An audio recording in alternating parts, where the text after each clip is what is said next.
You know what? I'll be completely honest with you people. I'm not against globalization or anything like that. No, I'm actually against what the people behind the curtain want for their whole global system of things. Because here's what they want, though. They want a post-industrial fascist dictatorship as their global government. And how about the fact that they want the global population reduced by 90%? How are they going to have, like, the population from 7 billion people to 500 mil? Huh? Are they going to do it via nuclear war? Oh, yeah, that would be really helpful, wouldn't it? That would be really, really helpful. Or, would they just do this with chemical warfare? Oh, yeah, they're already doing that. They're already putting food additives in the food. They're already putting mercury in fructose and corn syrup and all that. Or how about the fact that they're using rat poison in the water? Oh yeah, look that up. Sodium fluoride in the water. Oh yeah, they say, oh, it's good for your teeth. Really? Really? I mean, look, when you think about all this, it's not going to be good for anybody. And the fact that, well, I was reading a report the other day from the Rockefeller Foundation, and they're expecting 13,000 people at the London Olympic Games to actually die. I mean, how are you gonna pull that one off, huh? How are you gonna pull that one off, huh? Are you gonna unleash a biological weapon? Oh yeah, that would be really helpful. That would be really fucking helpful. What are you guys gonna use, huh? What are you guys gonna use? Oh yeah, airborne Ebola that kills 90% of the people that come into contact with it. Oh yeah, that would definitely work. In the meanwhile, you destroy yourselves via your own creation. I mean, my goodness, we live in a crazy world. I mean, they're already evacuating Tokyo due to Fukushima Reactor 4 and whatnot. They're expecting it to blow sky high and unleash a shitload of radiation. They're expecting it to be 10 times worse than Chernobyl. I mean, imagine that. 10 times worse than Chernobyl. Well, the entire thing last year was already worse than Chernobyl. I mean, but 10 times?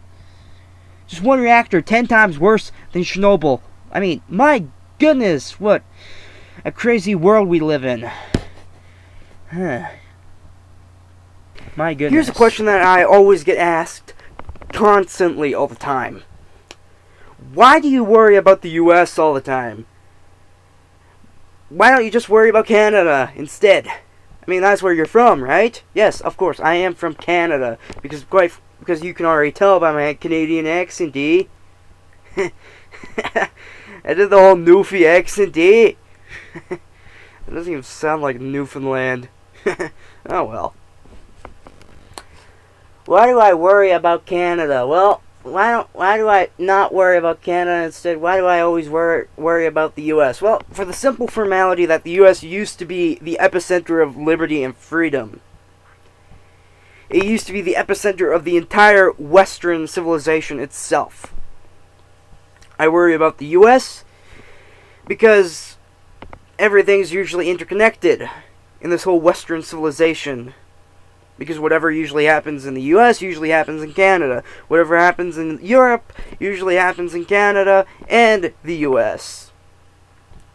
Catch my drift? Because here's what I'm predicting within the next couple months or so. The US is going to try to bail out Europe.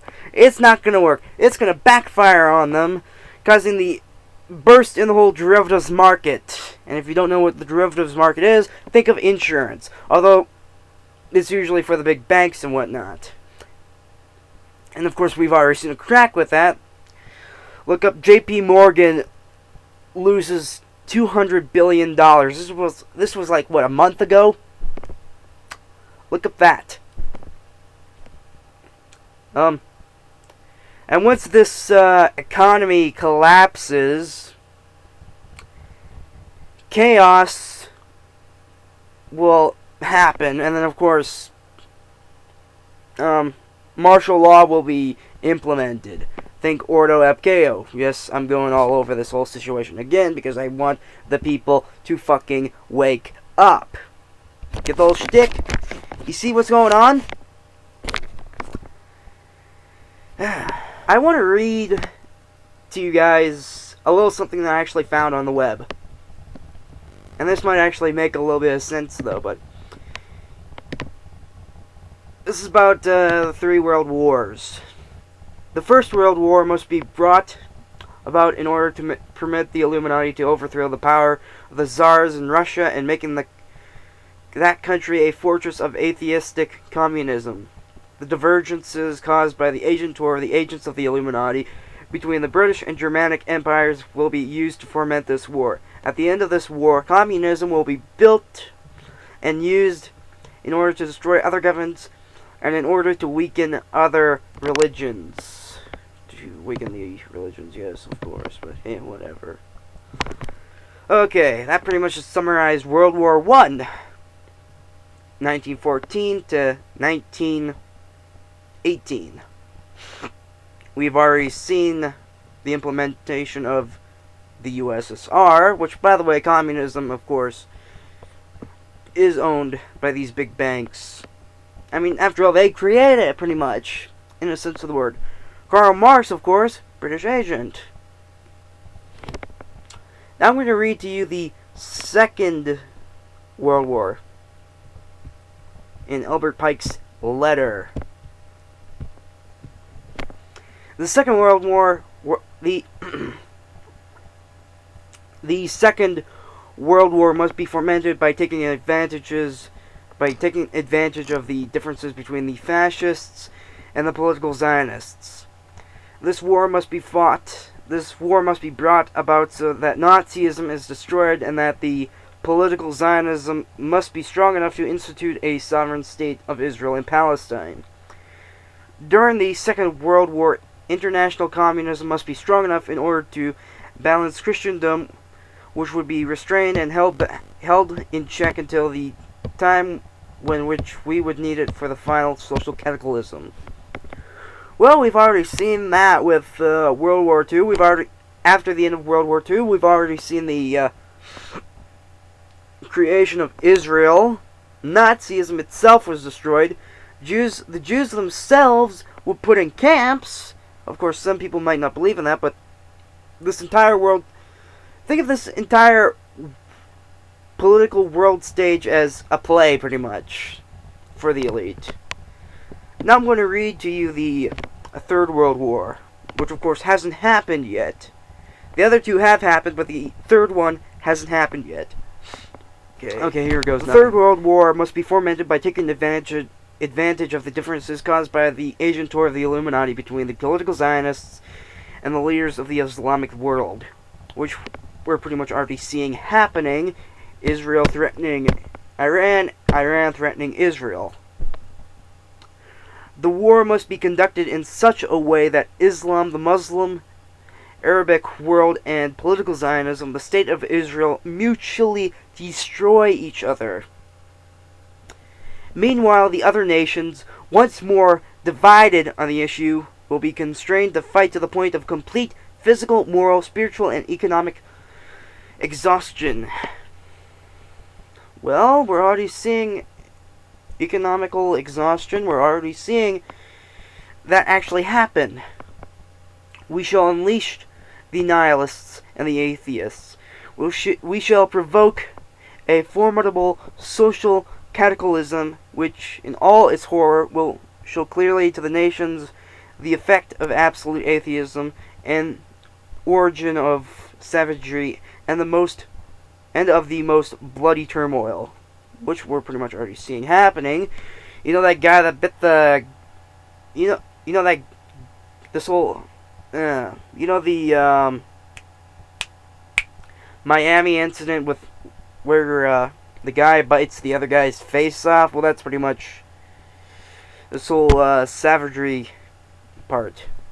Then everywhere the citizens obliged to defend themselves against the world minority of revolutionaries will exterminate those destroyers of civilization and the multitude of disillusioned with Christianity, whose deistic spirits from that moment be without compass or direction, anxious for an idea, but without knowing where to render its adoration will receive the true light through the universal manifestation of the pure doctrine of Lucifer, but finally out into public view. Well, the elite of the world are Luciferian, but yeah, you get this little idea. I'm not pretty much on this whole religion as I'm not really a religious person or anything, but yeah, this is what they believe, though. And in order to know the enemy, you have to know what they believe in. I'm going to finish this off. The manifestation will result from the general reactionary movement, which will follow the destruction of Christianity and atheism, both conquered and exterminated at the same time. Which will then, of course, implement their whole new world order situation. And you know what else is funny, though? After every time they did this whole world war, you know what's funny, though? After every time they start a world war and every time they end it, they try to implement a global government of system. After the end of World War I, they implemented the League of Nations. After World War II, they implemented the UN. And I'm thinking after World War III, they will implement their true global government. And I'm just like, wow, I am fascinated, but at the same time scared of what they are actually doing, though. Shit. We live in a crazy world, don't we? So I just want to make my point in this section. The reason why I'm actually doing this whole, why I'm actually telling you guys this. Because if I don't, we don't have a future as a species. We as a species won't have a future. Your kids might not have a future, won't have a future. Your grandchildren won't have a future. Your great-grandchildren won't have a future. Etc., etc., etc. You get my point? Because these people at the top, want nothing more than to eliminate the entire human race. The elites of the world believe that by eliminating 90% of the human race, that they would merge with the machines and become godlike, if you think about it. I guess that's what you get for having 12 generations of inbreeding for these whack jobs. And I want to make an update to my channel right now. For this whole Ron Paul situation, I'm going to upload that video on Thursday. And for this New World Order, We the People versus Them, the Collective video series, I want to upload that on Friday. I know, I promised to upload everything on Wednesday and Thursday, but I've been simply busy with other things. I mean, I had to study for diplomas.